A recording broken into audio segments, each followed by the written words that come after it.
काय पुणेकर धन्यवाद।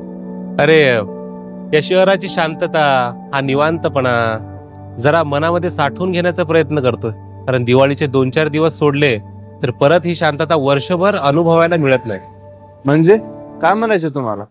शिक्षणासाठी, पोटाची खळगी भरण्यासाठी हल्ली प्रत्येक जण पुण्याकडे धाव घेतो आणि बाहेरून आलेल्या प्रत्येकाला स्वतःमध्ये सामावून घेताना या शहरावरचा, इथल्या रस्त्यांवरचा, इथल्या वास्तूंवरचा आणि एकंदरीतच इथल्या सिस्टीमवरचा भार मात्र वाढत चाललाय। बरं, भार सहन करायला हे शहर कितीही सहन करेल रे, परंतु त्या बाहेरून आलेल्यांनी या शहराला आपलंसं तरी मानलं पाहिजे ना?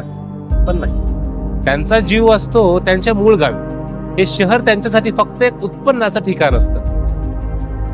इथे यायचं, पैसा कमवायचा आणि शेवटी स्वतःच्या मूळ गावी निघून जायचं। हे शहर कायम त्यांच्यासाठी परकच असतं आणि परक्याला जपण्याचा, त्याला सांभाळण्याचा कुणी प्रयत्नही करत नाही। त्यामुळे या शहराची शांतता कमी होत चालली आहे। दिवसेंदिवस इथला गोंगाट वाढत चालला, इथली गर्दी वाढत चालली, ट्रॅफिक वाढत चालली आहे, इथला निवांतपणा जो आहे तो हरवत चाललाय।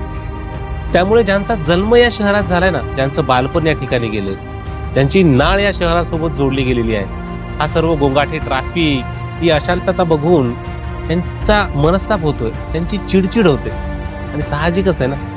त्यामुळे हे दिवाळीचे 2-4 दिवस जेव्हा ही बाहेरून आलेली मंडळी ज्याच्या त्याच्या घरी परत जातात, तेव्हा हे रस्ते देखील मोकळा श्वास घेतात। त्यामुळे म्हटलं आपण देखील हा मोकळा श्वास मनामध्ये साठवून घ्यावा, कारण आणखी काही वर्षांनी हा मोकळा श्वास देखील मिळणार नाही। त्यामुळे आठवणीत का होईना हा मोकळा श्वास, ही शांतता असू दे जरा सोबतीला। म्हणजे बाहेरून आलेल्याबद्दल तुमचा राग आहे?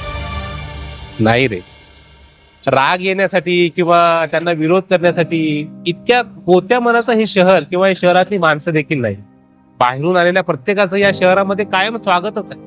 फक्त एक विनंती आहे त्यांना की या शहराला शक्य होईल तर आपलं मानण्याचा प्रयत्न करा, कारण या शहराने तुम्हाला नेहमीच भरभरून दिलेला आहे। तुम्ही थोडंसं प्रेम द्या, थोडासा जीव लावा या शहराला, नाही का? दिवाळीच्या हार्दिक शुभेच्छा।